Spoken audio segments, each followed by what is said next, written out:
Invisible Experts Podcast. Welcome everyone to a new episode of the Invisible Expert Podcast. There are a lot of conversations today about AI transforming public services, making them faster, more efficient, more innovative. But there is a question we don't ask often enough. What if the problem isn't the technology, but the systems we are trying to apply it to? Because the reality is, many public systems are already struggling, fragmenting data, outdated processes, service that don't fully meet people's needs. And in that context, introducing AI doesn't necessarily fix the problem. It can actually make it more complex. So today's conversation is about stepping back and asking a more fundamental question. What needs to change before AI can actually work? I'm really pleased to be joined by Linda O'Halloran, someone I've known for quite some time and who has consistently been working, often behind the scenes, to improve how systems serve people. Linda has spent several years working in public sector transformation, bringing together system thinking, service design, and a strong focus on human-centered approaches. What I really value about her perspective is that she doesn't start with technology. She starts with people, with services, and with the reality of how systems actually function. And I think that's something we don't see enough in the AI conversation today. So in this episode, we're going to explore what it really means to fix the plumbing before introducing AI, how public system can be redesigned to actually deliver better outcomes, and what responsible adoption looks like when we move beyond the hype. Linda, it's a real pleasure have you here. Welcome. For inviting me. Thank you, Linda. Let's start. Can you tell us a little bit about your journey and how you came to work at the intersection of public services, innovation, systems transformation, and perhaps now AI? I could try. I think I've had, like a lot of people maybe in my peer group, a really eclectic journey, and I definitely never imagined my career to look like this. But I'm also a person that never had a fixed 10-year plan and a strategy to get there. I followed my interests. So I started in like disaster response planning, working with a bunch of people. And that's in that context that I first met you, kind of when I was more in the international development space. And it's hard to know how much of the story is relevant, but I do think from an eclectic series of jobs, I have landed in a really interesting place. I started off doing kind of project management for development planning, and then worked in kind of comms and website analytics, and then content design in the early days of the digital government movement. So prior to say 2010 in the UK, the application of technology in public services was very much about getting things online, giving local authorities, public sector organizations websites, and that was an earlier iteration, maybe, of applying technology to existing practices, to existing workflows. And then in 2010 in the UK, there was a big explosion of new thinking that demanded revolution, not evolution, of how public services were delivered. And that was when Government Digital Service was established. So I was really lucky to work there as a contractor for, a great day rate, and I was doing content design for the first time, having a background in academic philosophy. So it's all a very eclectic journey. But that gave me an insider track into this new paradigm of designing around people's needs. We had all these like arrows pointing out the window at passers-by, like you're designing for circle, arrow, like random people walking by. And it was always to remind you that we have to get out of our public sector bubble and our preconceived ideas about what a service should look like. And then after that, I ended up doing a series of roles in weird kind of node positions in central government, where a central government department responsible for local public services saw this stuff happening in government digital service, and they were like, there's real value to this for local public services, but government digital service had to kind of prioritize somewhat. And so it just focused on central government bodies.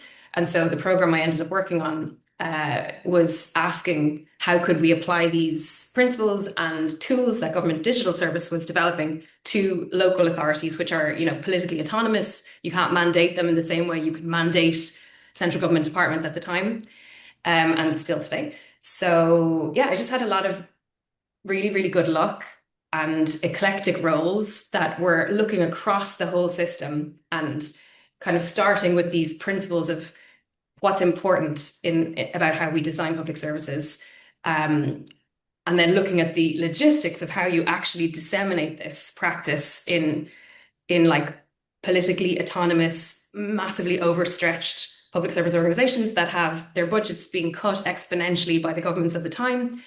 And so they're having to, like everyone, I suppose, and this is just going to continue forever, they're having to build a road while they drive down it really quickly.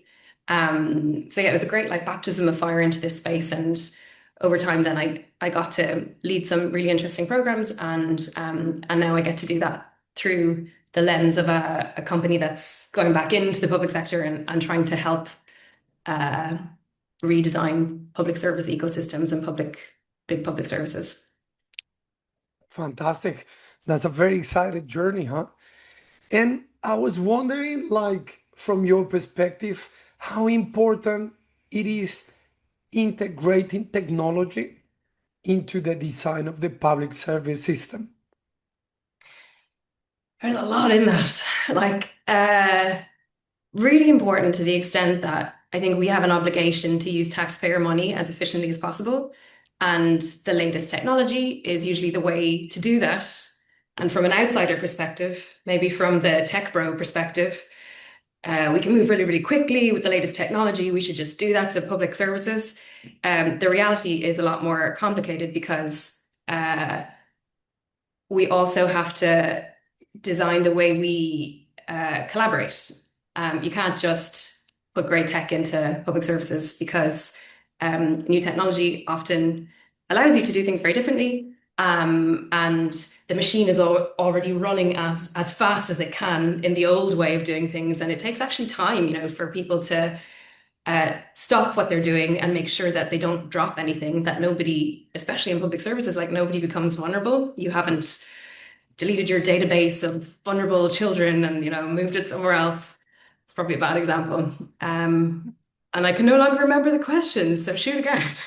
No, what I'm saying is like from your perspective, how important it is to integrate technology into the public service design, right? Because, sometimes you see technology, or some people perceive it as this kind of boogeyman. Oh no, my job is under threat. If there is a digital transformation, maybe I'm gonna be, jobless, especially because if you integrate technology, it seemed that you couldn't maybe the public expenditure in terms of salaries and so on. So I was wondering from your perspective how important it is, not from the efficient way that I suppose it helped to make services more efficient. Hence, if you want to design it, I'd suppose enable designers to be more, I don't know, accurate, and then you're gonna have less risk to maybe do some mistakes when you design public services. But on the other hand, you have this boogeyman like civil servants are like, oh no, my job is under threat because of these technology integration. So how important it is, to be honest, to run, public services to some extent fairly. Yeah, there there's always going to be that resistance, isn't there, to change. And Mm. anyone who might feel like they're past the point in life where they can learn things and pivot as easily as possible, as quickly as before, are going to feel that threat. And it's it's not just the AI revolution that's doing that, although it's really accelerating it. Past changes have done that too. Um, and I think we do have a responsibility to people and also to the economy to try and be mindful of people's need to reskill and to be supported through change, especially, I don't think we're ever going to we have certainly never seen such drastic economic change before as we're starting to see now. Mm. Um, and it's not really feasible to just replace everyone with AI quickly and things to keep working. So, your public service might look better, but I think social cohesion and stability will start to be increasingly threatened. So, um, I I don't have a brilliant answer for this. It's like it's a very unknown territory for us, but I do see that there are increasingly successful movements to bring staff in public services along, like staff in local authorities along on the journey to do pilots to see the upside of adopting like efficiency tools like AI transcribing interactions with social care patients, for example. There's a lot of risk to that. It could do it badly. There's examples of where it's been sloppy about documenting things, and then if someone isn't really attentive to looking over the record, it can leave a false record, etc. So there's so much to work out, but there's a lot to be gained. And in the case of social care, for example, there's pretty strong evidence that while there are huge risks to be mitigated, and it's not going to replace people by any means, there's a great opportunity to actually offer better social care. And we need it now more than ever. And perhaps that will have other ripple-on effects in the economy. So it is impossible. I mean, you need to have omnipotent powers like the ability to divine the future to really know how this is all going to pan out. I think we just have to acknowledge at this point that the train has left the station. AI is here to stay. We can't ignore it. We have to steer its adoption to be just as possible and well governed, and something that tries to push towards the social outcomes that as a collective, as nations, we value, and we're not being outpaced and outsmarted in some ways, out strategized by those companies that want to achieve omnipotence and market dominance. Yeah. I think this is very interesting, especially around these conversations that how efficient the government would be if an AI is actually managing it, right? But Yeah. also, throughout the lines, I can see you are also concerned about the system that is built upon this kind of AI integration. So I understand you are not coming at AI from a technical perspective, but from systems and service design. So, what made you realize that the real challenge isn't the technology itself or the use of AI, but rather the systems around it? I mean, I don't think I could say that I had any penny drop moment, and perhaps I've come to this with the pre-existing conception that technology is rarely to never the problem. That when when you're operating in a vacuum, you're in a startup, everything is open. You can create, perfect technology to achieve whatever your goal is. But when you are an established organization, be it a local authority, a health organization, a central government department, uh, kind of got at this earlier. Modernization is never about just adopting new technology. It's really about figuring out how, based on how your beneficiaries have changed, demographics have changed, increasingly the climate has changed, Mm. the way that your machine is designed to operate. It's rarely. I think there are examples where you've got a pretty good system and you add some robotic process automation to speed things up, where the rules are all set. But the reality is that, especially in the public service, we're operating in really complex systems that you can never that are never fixed. They're always changing. And until the best you can do, I think, when trying to improve them is to try and get as good a grasp of the system that you're operating in, be clear about what you're trying to achieve, and only then design the services that will help you achieve those goals with the budget, the people, and the technology available at the time. And that it might sound unfeasible, but really the best services are those that maintain that attitude and that like perspective on an ongoing basis and are always looking at how they can achieve better outcomes. 100%. I think this is the challenge of AI in any industry. It's like Yeah. the design part. I don't think you just integrate AI into your organization or your corporation or your system, and then, suddenly we're going to expect AI to solve your problems, to make decisions for you, unless you have in place a proper, design, planning and strategy, and you have clear, or you actually set the goals clearly, right? And I think, in the government and in the public service, that would be the challenge. Okay, we have now a tool that perhaps would ease certain processes, but then again, what problem are we trying to achieve? Who are the people that we're working with, right? What kind of needs they have, what are the cultural values, you know. So I think maybe the challenge would be cohabiting in this kind of dimension with a technology by itself. It's just a bot, let's say.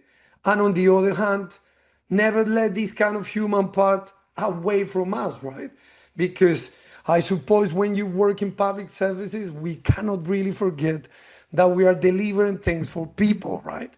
For humans that change, that adapt, that they struggle, and so on. So I think what you mentioned is very important. These kind of like design processes and establishing clear, clearly what goals we want to achieve would be the key, right? And also, I think to have like realistic expectations of what's possible. Yeah. Do you know that, is it, what's it called again? Stuart Brand concept of the pace layers. So there's a lovely graphic of, I think it's 6 lines and innovations at the top. These are practices, features of a system that can change really, really quickly. You can like spin up pilots really, really quickly. But then down towards the bottom are the structural foundations. And these things change really, really slowly. And there's good reason for that because so many of the subsequent layers are dependent on understanding that these things are fixed. So when it comes to changing how public services work, I think Doge is a great example of this, where somebody who might not have shared this understanding of how complex public services and ecosystems work thought this is really slow, this is really inefficient, this isn't changing quickly enough, let's throw the baby out with the bathwater. And I believe that was a huge mistake, and we're still only starting to learn some of the human consequences of that, from like increased pandemics to increased sexual violence in other countries. Like there's so many dependencies on these lower structural layers. So while we are able to innovate really quickly with AI on the top layer, actually embedding it in how public services are safely delivered shouldn't be quick. There's a lot to work out, and maybe people should take comfort in that. It's a tricky message to land with policymakers that are on short political cycles and want to get ahead of America or whoever might be threatening their economies. But yeah, something about systems practice in general is that it can be really slow. I interviewed somebody for a project that I'm working on called the Market Shaping Playbook, and she shared a lovely reflection that they spent 2 years doing a lot of piloting, a lot of modeling how they might try and affect systemic change in this aspect of social care that they're working in before they had any kind of big money to spend. But then once that money landed, they achieved, they doubled the adoption of a particular kind of digital service and embedded data standards in the market and therefore opened up the market to new players, and raised the standards significantly of existing products over 3 years. That's very fast for a systemic change that has a lot of, you know, um, policy achievement attached to it. Yeah. I was wondering, especially because well, you also work in international development, right? And I was thinking this dependency, syndrome that could emerge out of using AI, because it seems that AI is so easy, so intuitive to work with. And then, you have this dimension of tech for good. Let's doing good by using this tool. But then it happened back in the day, the same with international aid, for instance, right? I mean, too much of doing good can create a lot of dependency, and then consequently, it can create actually more harm that we expect. And while you were talking, I was wondering why. It seems so easy to use it. It's extremely intuitive. But then, okay, we're gonna make good with it. But look at what happened when we were doing good in certain regions, right? And eventually, like entire populations, they develop this kind of dependency syndrome, and then they are kind of powerless. You know, they don't have this tendency to be more entrepreneurial, autonomous. And I was wondering, can you imagine if that happens in the future, where technology gives us and provides us with everything so easily, and then we just become, I don't know, like this kind of oompa loompa in society, right? I don't know. What do you think about it? Yeah, I think there's loads of overlap there. Money is power, and too much of it is a very dangerous thing. Like, I think that the programs that I've been most successful on, we were begging for money, we were massively underserved, but actually it makes you innovative and it makes you depend on people who have way more knowledge than you, that are, your intended beneficiaries, for example. Having to do that groundwork and be humbled, in the early days of any program, especially something that tries to achieve systemic change, be it decreased hunger, increased education in a different country, or improved outcomes for children in your own country in the social care system. It really take No individual has the solution. There isn't just one solution. Usually, a series of interventions must coalesce to create change, and really, like, the founding principle of, I think, achieving impact in public service, whether it be international development or locally, is to be, to the best of your ability, humble and guided by those that you are trying to serve, and actually those in the ecosystem that are all going to have to pull a bit of weight to achieve your outcome. Yeah. So I think big central government policy interventions really suffered with this too. And it's a human tendency, I think. You have a lot of money, you must be the person entitled to lots of money, you must come up with the solution. And there's a lot of systemic features that reinforce the pressure on you to do that. You've got, in the case of public service, you've got ministers that are going to be screamed at by their constituents, and they're putting you under pressure to have all the answers quickly. And um, there's a lot of skepticism about working in the open enough that people can collaborate with you, because you're just exposing that you don't know stuff, and that's not exactly a politically palatable message to land at times. And that's where flying under the radar is so powerful, because if you don't have Yeah. too much money, it's legit. I don't have all the answers. Come work with me.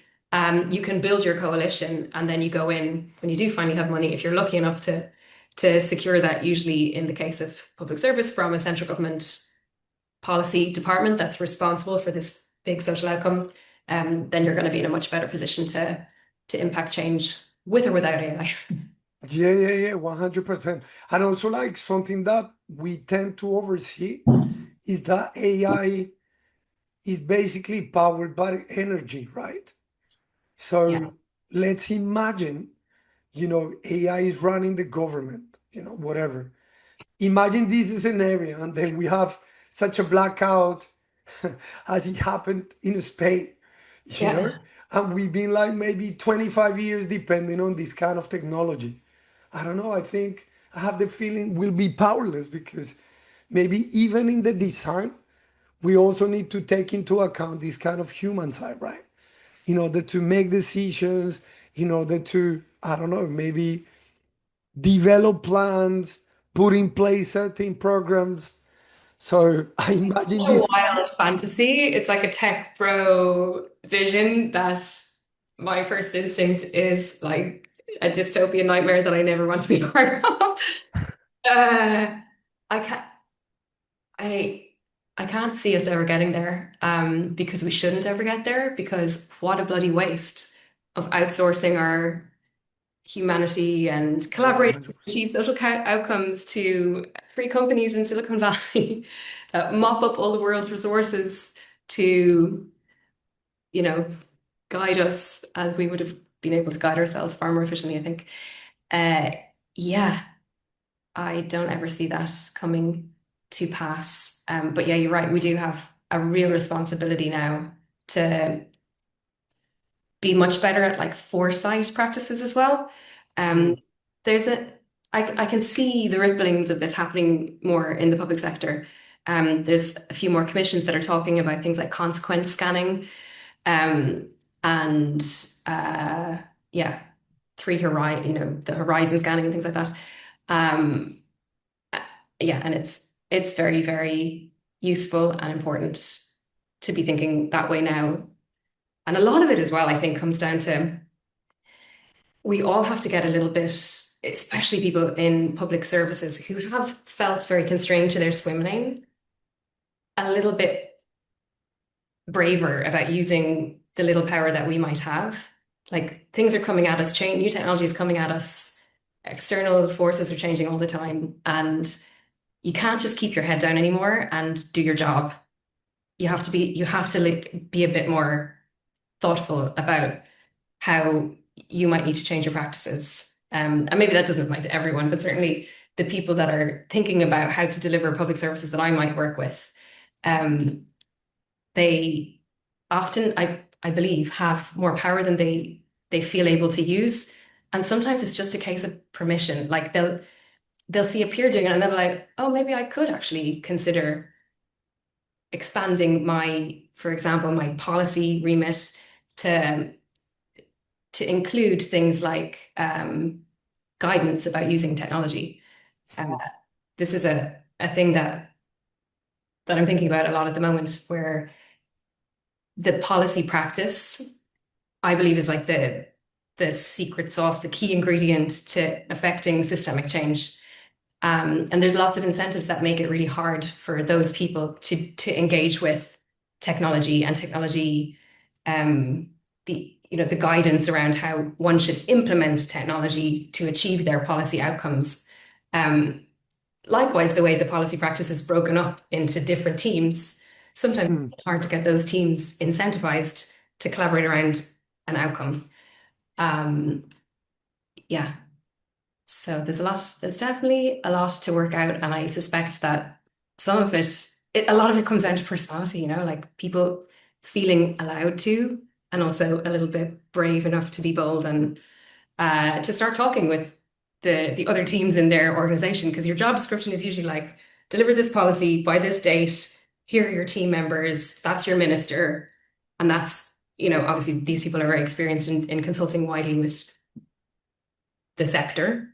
Mm. Um, but it's still too siloed and not sufficiently organized around outcomes. And there's not always bad reasons for that. It's just like things have evolved that way. And no one's got the time to stand back and think like, oh, are we achieving what we need to achieve? And holy God, all this AI stuff is coming at us and we literally haven't made a plan, but we have to deliver to our deadlines. Like actually people need a bit of permission to just stop and think, and regroup a bit.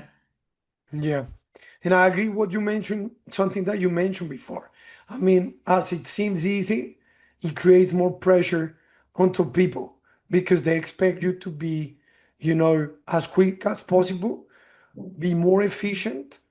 We kind of entering this area that everything has to be solved immediately, right? Especially like with public services, that there are things that take time, as you said, when you work in different settings, different teams, Sometimes they don't maybe know each other, or perhaps they disagree to each other. And of course, this is something natural that occur. But when you have something like AI in place, people expect you to be more efficient because it seems from the surface it would solve things quickly, right? Mm. But still, I think AI feels a little bit over positive. When I've read about AI, when I think there are few conversation about AI. I mean, it's true there is a little bit of fear towards it in terms of job opportunities, what is gonna happen in the future for the youth, right? But still, there is a hype, and everybody know AI is great. It's gonna help, the government, the systems. I understand this is not your area of expertise, but from your own perspective, what do you think that there is a lot of excitement about AI in government, but also a lot of frustration? From your experience, why do so many AI initiatives in the public sector struggle or fail? You know, fail is a really strong word, actually. At this point, we have this completely paradigm shifting technology available to us where we can outsource huge chunks of our humanity to. It's such early days. I think it's like massively unrealistic to consider ourselves uh, in the adoption phase, even. I think like we're just in the experimenting phase. And once we are looking at all these experiments, failed as they may be, as lessons, we're doing okay. I wish I had more examples to hand of these kinds of failures because I think we're possibly not sharing them enough so as to mitigate the hype that drives people to go much faster than they should. Like, for example, chief executives of public service organizations, you know, understanding that they've got massive budgets they've got to slash their budgets quite significantly. And hearing everyone talk about AI and they're only hearing about the positives, they might be putting their teams under more pressure to embed things quickly. They might not be commissioning well. Um, Commissioning for a solution it's one of the biggest challenges to overcome in public services. And again, people are incentivized to do that. People are very distrustful of the motives of people coming in from the private sector, and they'll try and like make sure that you don't sell anything bad, and they'll be maybe way too prescriptive, and then they get locked into this crappy, very restrictive product, but in some ways they've asked for it. Definitely going on some tangents here. I would say that it would be great if we could all talk in the openly a lot more about how we are learning about technology. And I see this happening. I see actually, I'm hopeful. I'm hopeful that the experiments that organizations like in the UK, the Government Digital Service, local authorities, there's a new AI unit in the Ministry for Housing, Communities and Local Government that is overseeing a bunch of pilots, and they're trying to do that work to suck up the lessons learned and disseminate them, because there's a real overhead to that. You can do your local project, but it's a totally different job to document what you've learned and publish it in a way that anyone can find it and consume it. So I think like governments do have a responsibility to do that kind of work, because yeah, I think one of the reasons as well that systems evolve to be imperfect, subpar, is that there's a bunch of join up roles that nobody owns, and so nobody does them. Um, and I think again, central government or maybe representative bodies, those organizations that represent or have a mandate over more parts of the system, they have a role to play there to make sure that we, over time, learn how to steer the ship in a good direction. Yeah. So from your perspective nowadays, leaving out a little bit of AI, what are the main challenges for public service deliveries? Do you think it's systematic, or perhaps it's something more specific? I I suppose it vary, right? Depends on the Yeah, culture, the region, you know. the service perhaps, the leadership. I mean, there's a few things that are really hard. One is unrealistic expectations about how quickly things can change about how much you should be able to get for the investment that we're putting in. Um, I am hopeful that if we're able to invest now in better digital foundations, the infrastructure that allows us to collaborate more effectively, um, from a three horizons point of view, like more the H2 plus stuff where um, you're not just bandaging the services that currently exist. People are still going to keep getting annoyed, and there's a lot of political unrest about what people expect versus what they perceive to be getting. That's a really hard problem to solve because we're addicted to short sound bites and simplistic arguments, and changing complex systems in a context where the planet that sustains us is in shift, and there's going to be more migration crises, and uh, budgets are perhaps contracting in some ways too. It's it's not easy, but um, I think there increasingly I've seen success in the public service where critical types of data sharing protocol are really, really well designed, not just by a bunch of wise techies, but by people who are really thinking about who needs to use this stuff? Who needs to prescribe data standards in their procurements? Who needs to design with these protocols in mind, with this kind of data governance in mind? If we can get better at doing that really, really well on a collective level and I don't think any central organization needs to own everything. It's probably a really bad model, but Mhm. just have a shared understanding that critical data sets and data sharing needs are accommodated. Maybe there's some additional interventions like a pattern according to which we we we do a particular kind of transaction that's really important, so that it's easier for companies to embed good practice in their products and for organizations to commission the right way. uh, a lot would become much easier if this foundational data, if this plumbing were in place. Because right now, uh, systems weren't designed; they just happened. They've evolved over centuries, like decades at least. And it's therefore hard to get people to move to new infrastructure. It's like, you're in your city and you've got a bunch of Victorian piping. You can't just tear up the roads and put in the new piping very easily like this. There's a long, slow process.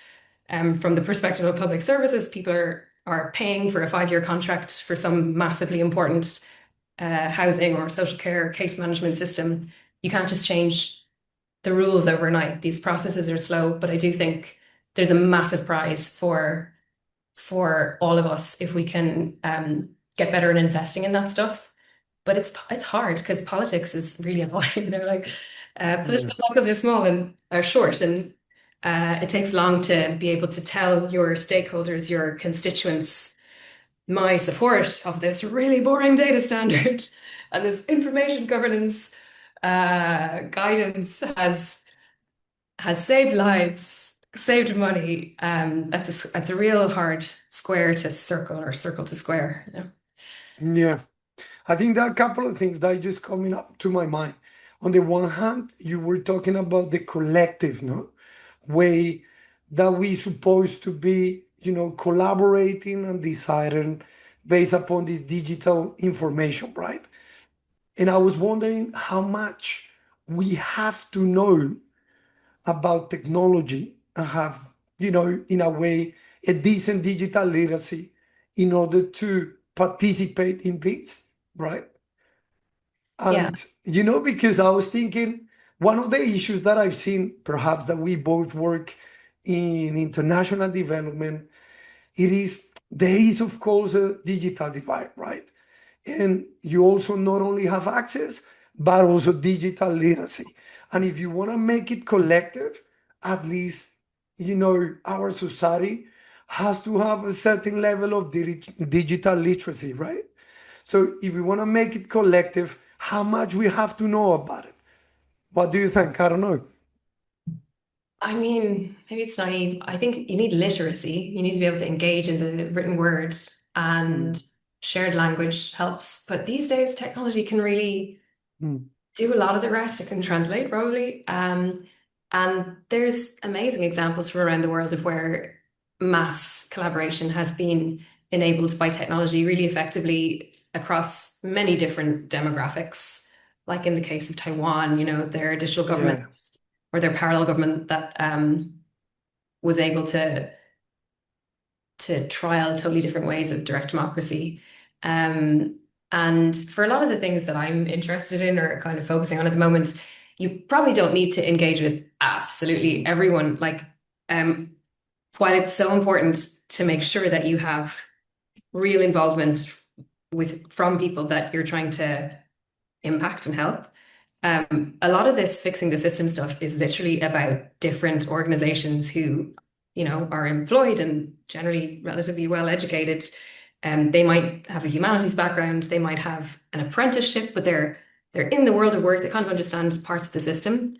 Um, and the biggest overhead is justifying that convening role and keeping it going, because the way often public service money works is that you have to make a business case and you need some evidence to say that I'm going to invest in this team of communicators, project managers. We're going to host loads of events. We're going to travel all over the country. We're not going to build anything. We're going to coordinate stuff. And we're aiming to achieve this big social outcome, but it's going to cost you lots of money, and we can't tell you exactly what impact, what interventions we will end up prioritizing early on, and later on, uh, which ones we can claim worked. I think we're getting better at like the guidance for how you apply for money in the public sector is evolving to better support innovation and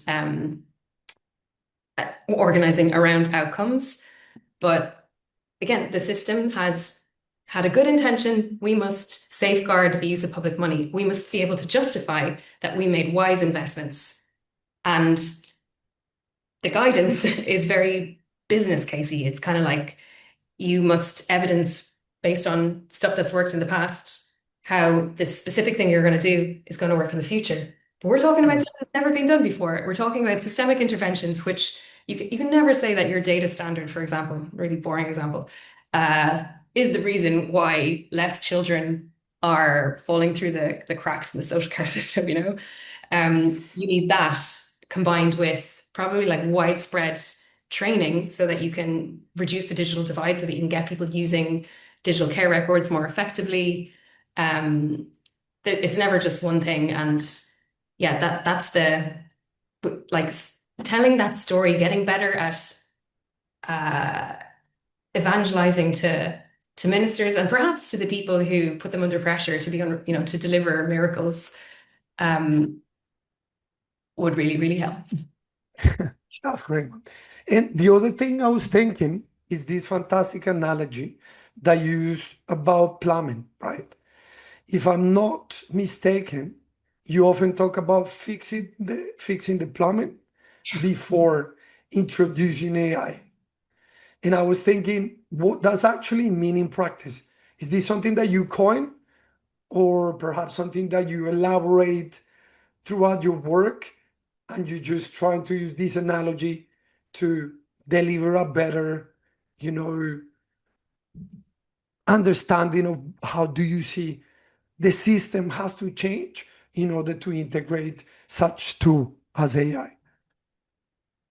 So the fixing the plumbing analogy, I might have kind of coined a long time ago, like in 2018, way before Okay. I thought that AI was going to break onto the scene so aggressively, so quickly.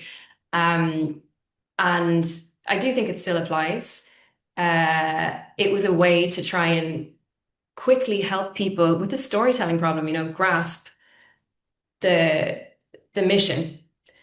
And so the Victorian plumbing example is something that's physical that people can kind of imagine more effectively. But yeah, it continues to be the case. In some ways, I'm a bit averse to using the phrase because maybe a bit associated with an old mission that I had attached to this thing called the Local Digital Declaration, um, which was a manifesto that was co-created by a bunch of people, but I was kind of the comment, whatever they are, accepting. There's like hundreds of people writing in this document, and I was the one to pull it together. Um, Same problems, slightly different technology, slightly different time. That to deliver big change, you have to get lots of different organizations and people, therefore, to behave differently. And they need like language and a mission to organize around. So Fix the Plumbing was a helpful thing for that. I don't think it's realistic to actually demand that we have to fix the plumbing before using AI, unfortunately. But I do think in keeping with this three horizons vision, where the first horizon is bandaging how the system currently works, and the middle one is doing things that help you transition, and the third horizon is this utopian future in which hopefully AI does not control everything. And I think we need to be better at staying in this H2 second horizon lane as much as possible, so that we're not just accidentally bandaging the services that are going to fall over eventually, because things have changed too much. People experience better better service in the private sector, where things are a lot simpler and their infrastructure is totally new and they have data standards and everything integrates better. Yeah, I think I've answered that question. Yeah, 100%. Thanks for that. I'm gonna start to use it actually. The fixing the plumbing. So many organizations today tend to layer AI on top of existing processes. What do you think is the risk of doing that without rethinking the system first? Well, maybe in the case of a lot of organizations, it might be more about rethinking the service. The language is so hard here, systems practice is naughty. When you talk about systems to developers, they think about their development environment. When I talk about systems, I mean ecosystem, which could be like the planet. It could be how a social service it comes to be realized. Um, yeah, I need a prompt again because I went on too many tangents and It's okay. It's okay. I mean, we can simplify it. I mean, I think you're right. I mean, there are certain things about society that, in a way, is multi-layered. I mean, there are so many layers in order to change, in order to deliver a successful, I suppose, public service program, right? Because, I mean, I suppose individuals are very different. And then if you add layers and layers, culture, social class, ethnicity, age, gender, I don't know, you're gonna have a lot of layers on the top. So I suppose rethinking the system also means to understand different situations. But I guess what is true, AI put it on the top of this, which is an existing challenge. It would be maybe harder than we think, right? yeah, I mean, for the way a lot of the horror stories I hear have maybe used AI to replace existing services, it's possibly more a feature of not really understanding the service that they're adding it onto properly, where they're removing the right of people to contest decisions about them that AI might have made, or it's not clear how a decision was made, for example. So yeah, I do think it just comes back to it depends on what we're talking about, basically. Are we talking about achieving a new social outcome, in which case we're talking more about all the stakeholders in an ecosystem, or are we talking about fixing a slightly more contained service where there is a business process and there's a bunch of people involved or touch points involved? Even then, you can't just smack AI on top of that, because uh, there's a lot of considerations that you have to think through when you're potentially taking, a human out of the loop. Yeah. So yeah, as a general principle, from a service point of view, always try and think about always try and think about what you're trying to achieve. It's not new insight, it's kind of ancient wisdom, Yeah. and you'll have better luck at achieving it.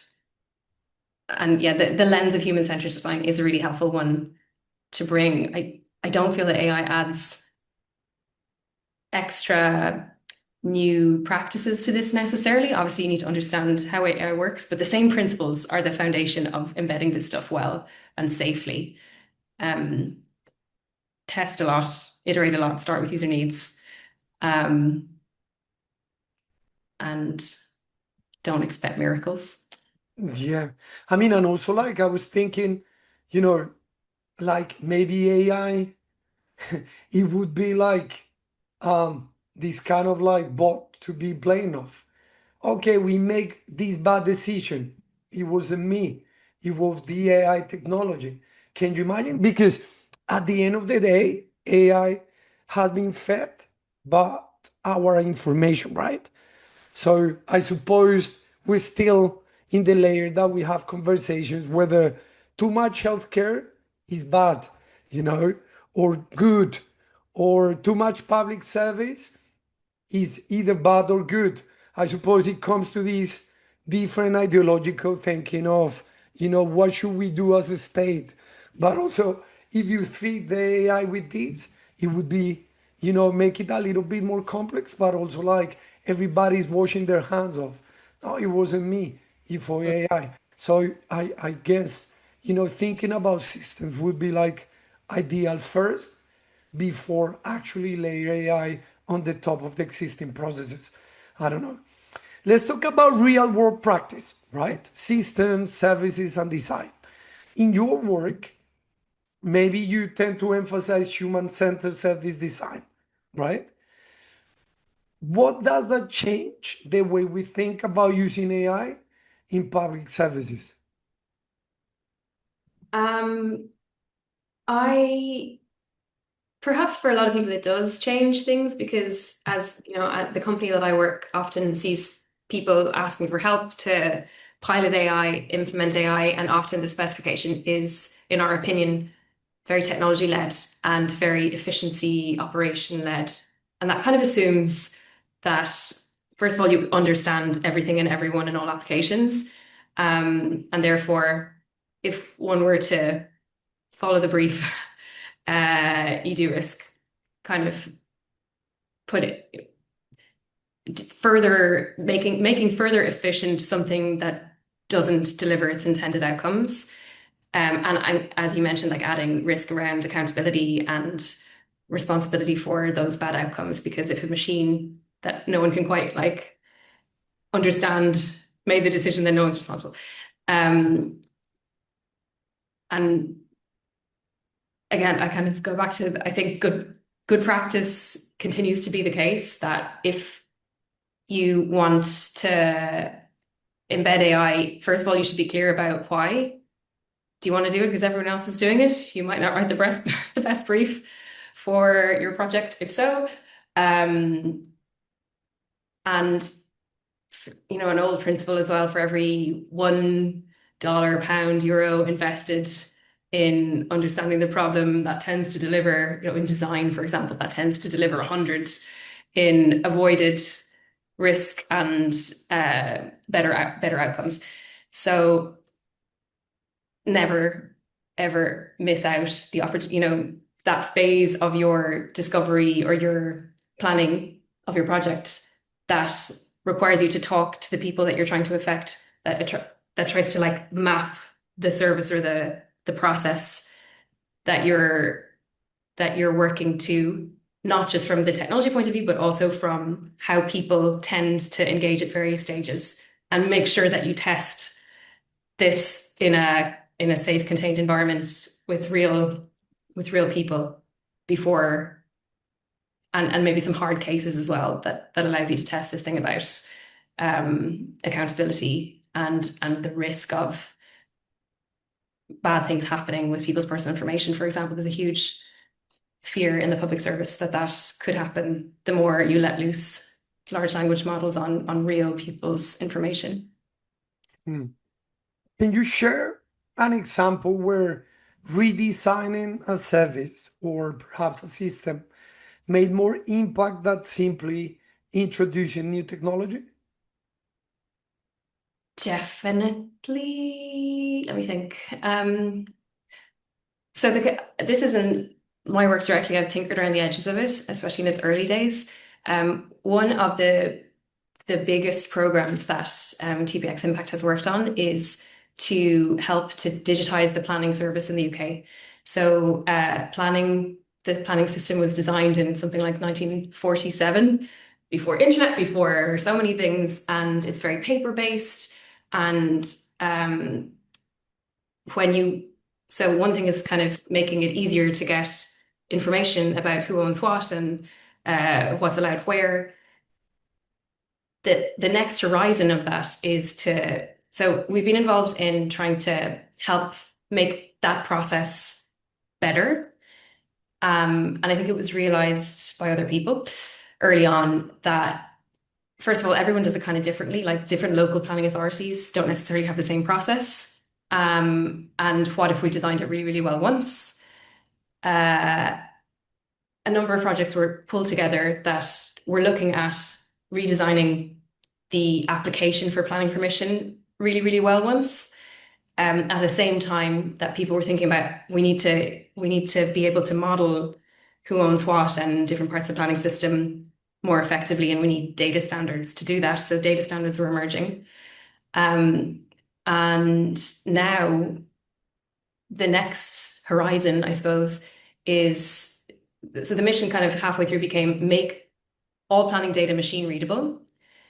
And that's maybe the two horizon stuff, because when all your planning data is really absorbed by the software that allows you to do everything from apply for planning permission to manage planning systems from the planning authority side, now we're seeing the rise of AI in responding to planning complaints or supporting planning permission. The fact that there are standards and machine readable data, I think, really de-risks that. And then the next horizon, which I had thought I was going to go to next, the real three horizon stuff is to make a local plan now. The old process was that the authority in an area, so in like Greater London, all the planners and different stakeholders would muck in and they'd come up with a 5-year plan, and it would be this massive 100-page PDF on the website, and it really wouldn't change. And that a lot of services are informed by that. It's kind of a legal document that says this is the plan, these are your parameters for making change, for doing anything from providing new water infrastructure to new retrofit infrastructure, etc. Now, because of this work to make planning data machine readable, we're moving to a stage where we can have a digital local plan, and that thing you can engage with totally differently. You could build services that help you model interventions in not just for one organization, but actually all over the country. This could be like a completely transformative tool in how we deliver the retrofit agenda or the net zero agenda. So is that a good example? Yeah, I think it's great. Yeah. Thanks for that. You are also working on a market shaping playbook for policymakers, right? For someone who is unfamiliar with the concept, what is market shaping and why does it matter for public services? Good question. Market shaping, as we're describing it, is the practice of influencing how an ecosystem works, an ecosystem of different organizations that try to deliver a particular policy outcome. So you could also call it public service ecosystem shaping. But in the interests of giving people something like fix the plumbing to latch onto that helps them collaborate. You kind of have to have some language to behave differently sometimes. And uh, we see teams in the public sector talking about market shaping. And so we feel like that's the most accessible paradigm. It doesn't just mean tinkering with stock markets. Basically, it means having an understanding of what you're trying to achieve in call it in a public service. So say in planning. Uh, we need planning to deliver more houses more quickly, to deliver the retrofit agenda, to be more, low cost and higher impact. And there's only one supplier in the market that local authorities are dependent on to do their thing. And to kind of to achieve our policy outcomes, we need to do a certain amount of market shaping. And I would consider that things like making interventions that change the way that ecosystem works. So we've talked a lot about data standards and guidance about how you might use certain aspects of technology. And hopefully the impact of that is that you make it much easier for new suppliers to come into the market. You change the dynamics so that ultimately your outcome is achieved. But the means to that end is this kind of having a view of why this system is not producing the outcomes that you want, understanding where the biggest points of failure are. It's impossible for new suppliers to get into the market if that's your problem, because people are commissioning things that are just way too hard, and really only that organization that got the early shot at it and evolved with the legislation over years can meet the demand. Okay, so we need to make it feasible to chunk up the service a bit better, and that might mean things like data standards. Sometimes in the case of planning, actually, a strategy that the government took was to build a competitor product because there really was only one product on the market. And that's been a really hard sell and a risky thing in many ways.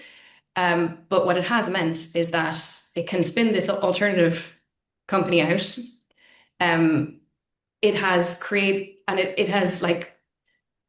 a vision for what good looks like that the incumbent can't ignore, because it's losing its market share.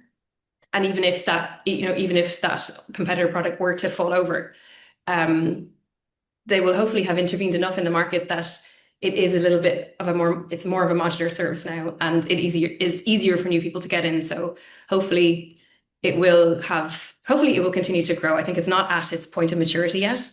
But it will have had the effect of reshaping that market for the better, even if it were to fall over right now, like to be defunded, for example. That's very interesting, right? Because if you think about it, we need to find out why it's so hard to get into the market, why the market is not actually working well, and how we can make it better in order to bring more actors, right? For sure. And how you make it more attractive for more people. It's really hard because it's actually tiny, the market for public services, for the technology that powers public services. When you compare it with a Microsoft or a Google, you often, for a very niche kind of product that helps planning officials or social care workers, if your market is the UK, you have maximum 300 and something customers as opposed to thousands of millions. So that's why I think government has to have a view on these things and maybe have a heavier involvement. And that doesn't mean, I think there's a huge misconception on the part of public servants sometimes that shaping the market and intervening or getting your hands a bit dirtier and competing. There's actually laws that say the government can't compete with suppliers because that's unfair and undermine growth. But too often that argument is used to not engage with these really, really hard problems, and we're left with products that are unfit for purpose, public services propped up by them that are failing. And the only way that we're going to deliver the kind of outcomes that seem to be possible, no problem, in the private sector that all these angry citizens expect is by doing some market shaping, by getting our hands a bit dirtier than they currently are. We don't need to own all the things. We don't need to centralize services, but we need to understand what should this market look like? What could this market look like? And what levers do we have? What little investments could we make that would help to achieve that outcome? Yeah, that's very interesting. Let's talk about systems, infrastructure, and perhaps the bigger picture. There is a strong narrative that AI will transform public services. But from your perspective, what are the real, let's say, prerequisites for that transformation to happen? What it needs to happen in order to transform what is expected? Uh, ooh, what's expected by citizens, what's expected by staff, by politicians. They all have slightly different expectations, perhaps. I feel like a really boring broken record that I think we need to get a lot better at organizing around outcomes. And um,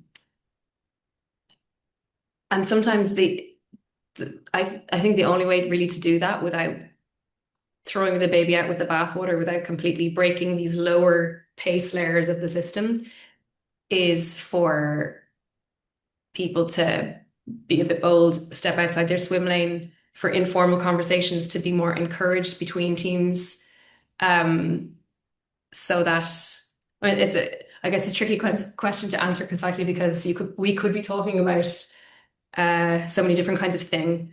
100%. Yeah, yeah. Yeah, the general principle is that increasingly we understand that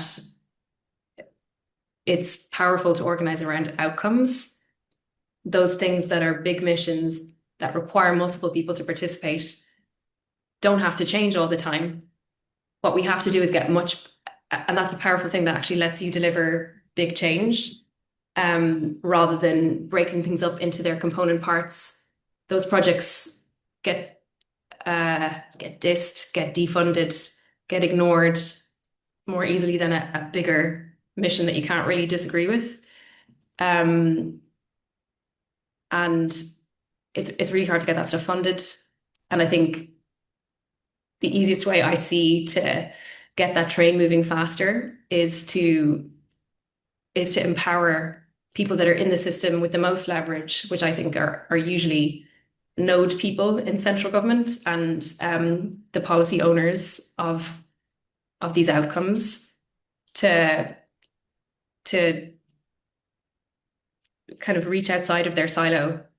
And hence the market shaping playbook, that it's kind of like our response to seeing this problem played out over and over and over again, where you, especially the technologists or those who've been in this technology innovation space for a while, we've seen that data standards are so powerful. We've seen that um, that collaborative projects where you get a critical mass of people involved in solving a common problem they're so powerful, Hmm. but those innovations don't scale themselves because it takes a lot for many organizations to adopt a new product, or and that could be many suppliers to adopt a new product. They need to have trust that you're going to keep maintaining it, be it a product or a standard.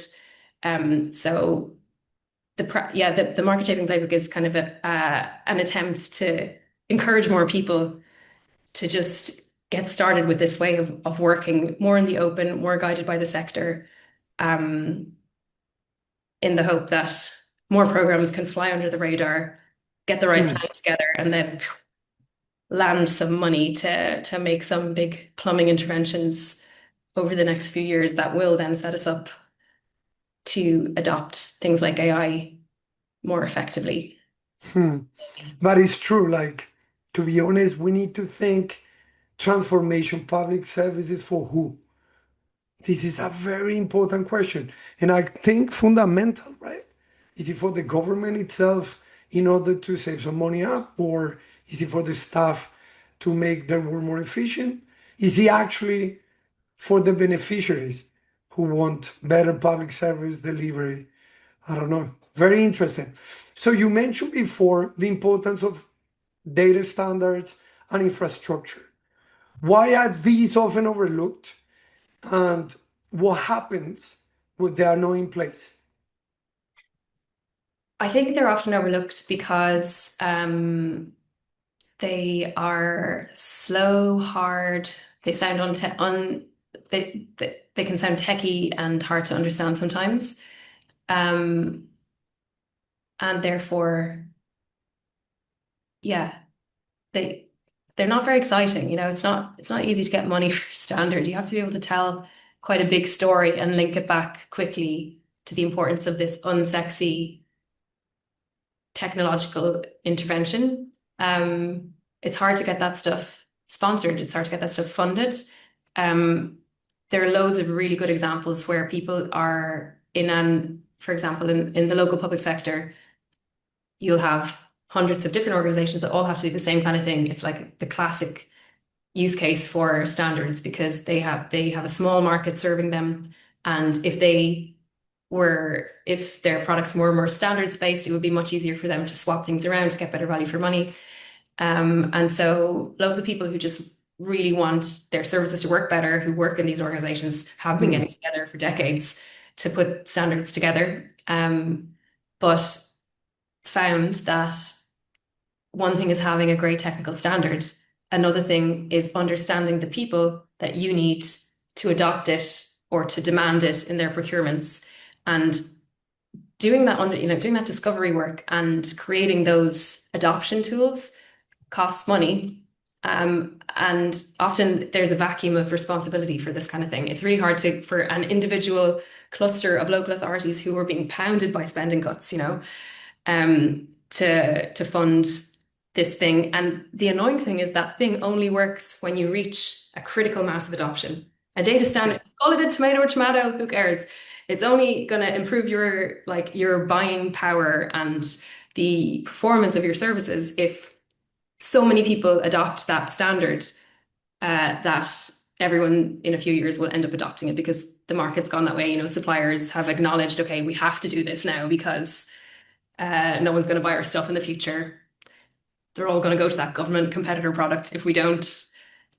So yeah, it's tricky, but I do think it's a story that's possible to tell, and I do see people getting better at telling it. And it is a frustratingly slow burn, but a worthwhile journey. Yeah, that's great. Thanks.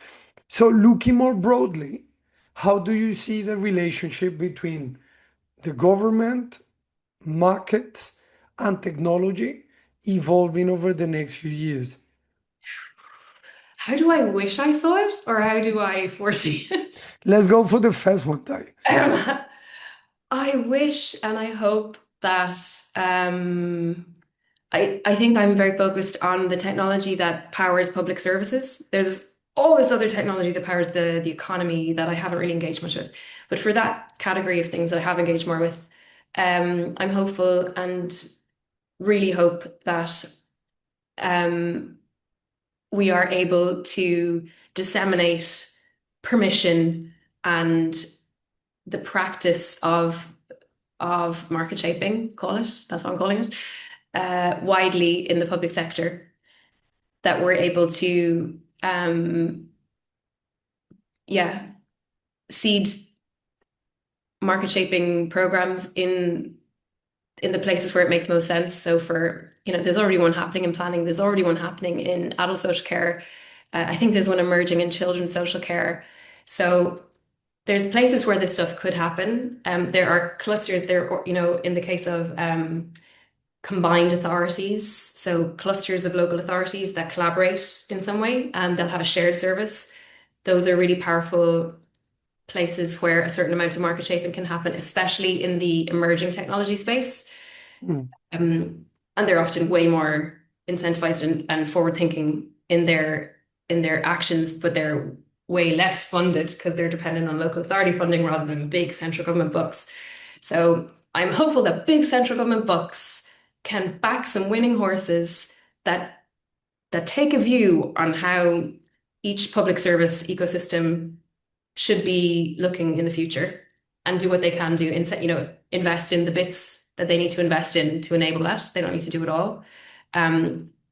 Too often, it's something that and a lot of people I know have experienced. Those people that are trying to step into that space, they can't engage with the policy team that has the levers, that has the money, that can regulate, that can say you must adopt this standard. That's a huge incentive in reshaping a market. Um, and there's lots of good reasons why they haven't, because they've got other priorities, and they really fear as well in many cases that they are going to create an a risk they don't understand by being prescriptive about technology. And you're not a technologist, that feels like a big risk, you know. So Hmm. we need to get a lot better at multidisciplinary working, at trusting people to complement our skill sets so that That's cool. we can lay these new foundations. So in this utopia, what would be the outcome? What would be the outcome? I mean, maybe Yeah. actually utopia. I feel like I haven't been utopian enough. No, but that's good though. I I've been a mean, bit like H2-ish. So happy how the existing system works, and I really value the stability that it provides, and I don't believe in throwing the baby out with the bathwater. But I'm not quite there. I'm not brave enough to outline what utopia might look like. Um, yeah, I think I cut you off. no, that's cool. In terms of ethics, responsibility, and tension, that's a big thing in AI across all the industries. You approach AI from a responsible and mission-led perspective, right? So, what does responsible AI look like in the context of public services? Calendar reminder, apologies. I really wish I'd referred back to my colleague's excellent document on this before our call. Um, but I mean, for sure, human in the loop, transparent about how decisions are being made, um, designed to achieve the the outcome for people that we intend, tested for hard use cases, where even in the current way of doing things, people tend to have more challenges. That's like an easy test to find. Um, but there must always be a way for people to contest how AI has been used Hmm. for quite a long time, because we don't understand enough how it might evolve. And therefore we can't just let it run Yeah, wild. I agree. I mean, as you said before, this is like kind of the explorative phase where everyone in their own sectors are trying to adopt it as quickly as they can sometimes. Yeah. So I was wondering, how should organizations balance innovation and responsibility? By being realistic, like innovation without any adherence to the risk of breaking stuff is misguided. So like if you go too quickly, there's a huge risk, especially in public services, that you're going to have a really, really scary unintended consequence that could be the end of you, like certainly the end of your job. So maybe just think twice about trying to get ahead of everyone else, because you could do a lot of harm. I think the public servants I know tend to be quite mindful of this. It might be more of an issue in the private sector. Hmm. Um, Another ethical consideration as well is just like by adopting these big behemoth models and using them for the stupidest of things, how are we undermining Yeah. our planetary, the systems upon which we depend? And that has to be a bigger ethical question than we're currently. I think we don't have, again, the language to talk about that, or some rules of thumb for in which cases it's okay to be flippant about the amount of carbon we're consuming. But as soon as we start to embed things, we definitely need to have some better guidance, rules of thumb for and justifications for how much carbon we might be using relative to the impact that we're achieving through our whatever application of AI is. Yeah. So let's say for leaders working in government or public services who want to use AI effectively, what are two or three things they should focus on first from your perspective? Um, Follow the people that are experimenting with this and try and learn from them. There's some good newsletters emerging. Hmm. Uh, Local AI from the Ministry for Housing, Communities and Local Government have set something up. The Government Digital Service will be doing things. Institute for AI. I.AI. I might have got the acronym wrong. Um, but yeah, don't try and reinvent the wheel. Um, don't go live immediately and really, really engage with the the governance side of things. Like governance design doesn't sound sexy, but it is a really, really important part of any service, and increasingly now where we're at risk of shirking responsibility for decisions made. We need to make sure that we've understood that side of things well. Hmm. That's great. Linda, I think that's the best way to wrap up this conversation. It's been super interesting, a lot of food for thought, a lot of things to think about. You know, it's very complex, what you guys are doing. I think it's More not questions than easy. answers.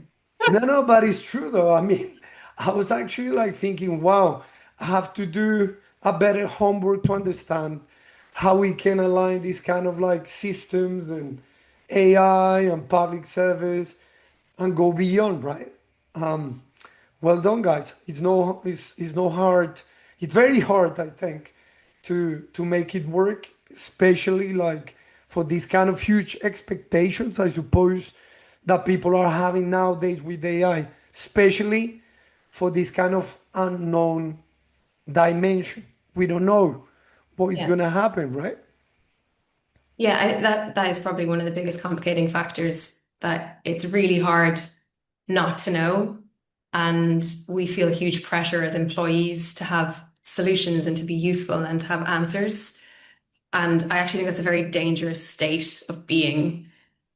The new person that comes in and tries to be useful too quickly can break a lot of things. It's the same in the case of trying to solve a complex problem in a system where you don't have control over a lot of things, and you don't understand a lot of things, and you physically can't, like no individual can. um we just all need to get more comfortable with not knowing stuff and working together with other people who don't know stuff but know different stuff to us, and hopefully over time we will get better at bending like the willow, because that's the way of the world these days, isn't it? Hmm. Great. Thank you, Linda, for your time. And I hope our listeners and audience actually enjoy this fantastic conversation. Thank you very much for giving up your time. I know you are super busy, so we Jen, really appreciate. I really appreciate the platform. Thank you for your time too, and hopefully talk to you again soon. Yeah, sure. Thank you, Linda, and thank you, everyone.